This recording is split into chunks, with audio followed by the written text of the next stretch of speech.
উদ্দেশ্যে একটাই কথা বলবো, প্রিয় ভাই বোনেরা, মানে আমরা আর কখনোই এইরকম একটা জায়গায় আসতে পারবো না। কত স্বপ্ন, কত আশা, কত ভরসা নিয়ে আমরা এখানে এসেছি, তাই না? তো সবার উদ্দেশ্যে বলবো, তোমরা তো মাত্র একটু পরিশ্রম করে হাল ছেড়ে দাও। ভাইয়ারা অনেক বেশি পরিশ্রম করি, আরো অনেক বেশি পরিশ্রম করি। নিজের দায়িত্ব, ফ্যামিলির দায়িত্ব, বিজনেসের দায়িত্ব, ক্লাস, কোনো কিছু কিন্তু বাদ দেই না। দূর থেকে মানুষ ভাবে অনেক ভালো আছি, আসলে নিজে কখনো কাউকে বুঝতে দেই না যে আমি কত টেনশনে আছি, আমার রাত 2টার সময় ঘুম হয় না। তো জাস্ট এটা তোমাকে শেয়ার করার মূল কারণ হলো যে মানুষ, তুমি তো মানুষ হয়ে জন্মেছো, তো আশেপাশের মানুষকেও খুশি রাখতে হবে, ভালো রাখতে হবে, নিজে ভালো থাকতে হবে। ওকে, নিজের চাওয়া পাওয়া গুলো পূরণ যেন হয় সেভাবে চলতে হবে। তুমি আগামী 2 মাস, অনেক দিন তো চলে গেছে, অনেক দিন তো চলে গেছে, আগামী 2 মাসও তো নেই, তাই না? আর 1-1.5 মাস অনেক বেশি পরিশ্রম করো, একদম হার্ট এন্ড সোল ট্রাই করো, আমি পারবো, এইরকম একটা স্বপ্ন দেখো। মনে রাখবা, তুমি যত অল্প মেধাবী হও না কেন, তোমার মেধা যত কমই থাকুক না কেন, তুমি যদি কোনো একটা বিশ্ববিদ্যালয় মানে একটু মনোযোগ দিয়ে পড়ো, তুমি একটা ভালো বিশ্ববিদ্যালয় যেটা তুমি চাচ্ছ, সেই বিশ্ববিদ্যালয়টাতে চান্স পেয়ে যাবে। আমার কথা হচ্ছে ঢাকা বিশ্ববিদ্যালয় পাও না, জগন্নাথ জাহাঙ্গীরনগর পাও না, একটা পাবলিকে পড়ো। ওকে, জীবন অনেক কঠিন, জীবন অনেক করুণ, মানুষ কেউ তোমাকে পাত্তা দিবে না, মানুষ শুধু তোমার সফলতা দেখবে।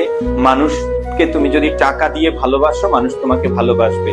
দিন শেষে যদি চরম তিক্ত সত্য কথা বলি, তুমি যদি টাকা ইনকাম না করতে পারো, কোনো লাইন না পাও, সেটা যেমন অবশ্যই হালাল পথে লাইন না পাও, মানুষ তোমাকে আর মূল্যায়ন করবে না। ওকে, তো তোমরা অনেক ভাই বোন আছে এখানে, দেখবা দিন শেষে মানি ফ্যাক্ট। সো টাকা কামানোর জন্য হলো, ফ্যামিলিকে নিয়ে ভালো থাকতে হলে টাকা লাগবে। তুমি কিছুই দিতে পারছো না, অন্তত পক্ষে টাকা দিয়ে হেল্প করতে পারছো, এনাফ, তাতেও তারা তোমাকে মনে রাখবে। তো এই জীবনে যদি পরিবারকে এইটুক সহায়তা না করতে পারি, তাহলে এই জীবনে আর কি হবে? আমাদের জন্য তারা অনেক করেছেন, আমাদের জন্য 18-20 বছরে তারা এমন কিছু নাই যে করে নাই। ওকে, তো শুধু বারবার তোমরা ভুলে যাও, তোমরা অতীতকে ভুলে যাও, বাবা মাকে ভুলে যাও, নিজের ভবিষ্যৎকে ভুলে যাও। তো এই ভুলে যাওয়ার কারণেই তোমরা কয়েকদিন পরে অনেক কষ্ট পাবে, দিনের পর দিন কান্নাকাটি করবা। তোমার বন্ধু যখন ভালো বিশ্ববিদ্যালয়ে পড়বে, এলাকায় আসবে খুব ভাবসাব নিয়ে, তখন তোমার হিংসা হবে। সো এই হিংসা না করে তুমি ঈর্ষা করো, ঈর্ষা পজিটিভ জিনিস, আমিও হতে চাই এরকম। তুমি এখন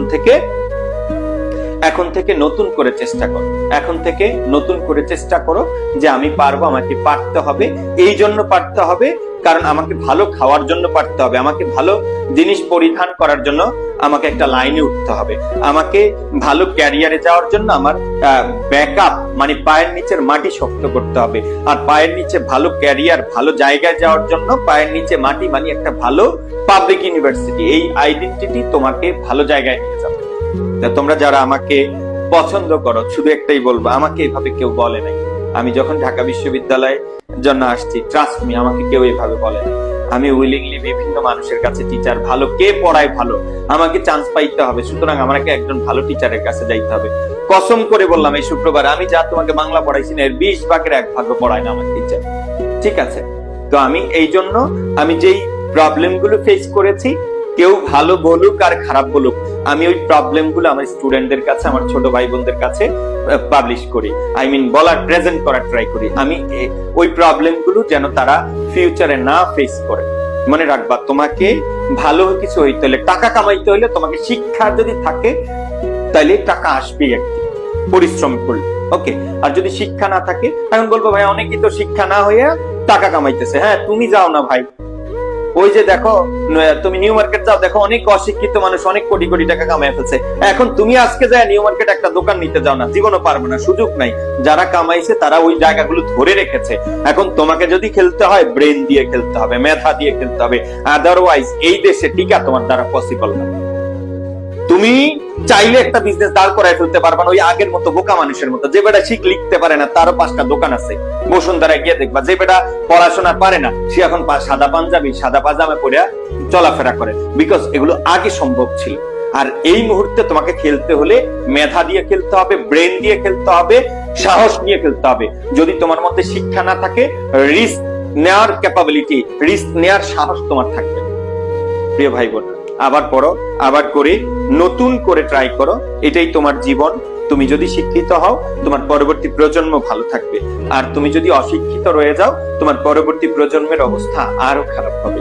তো শুধু শিক্ষাটা তোমার একার জন্য না, এই শিক্ষা আমার নিজের জন্য, আমার বাবা মার জন্য, আমার যারা অনাগত সন্তান আসবে, ভবিষ্যতে আসবে, তাদের জন্য। জাস্ট এটুকুই বলি, আমি যে এই ধরনের প্রবলেম গুলো ফেস করেছি, আমি আমার সন্তানদেরকে এই ধরনের প্রবলেম যেন ফেস না হয় তার জন্য অনেক আগ থেকে সচেতন।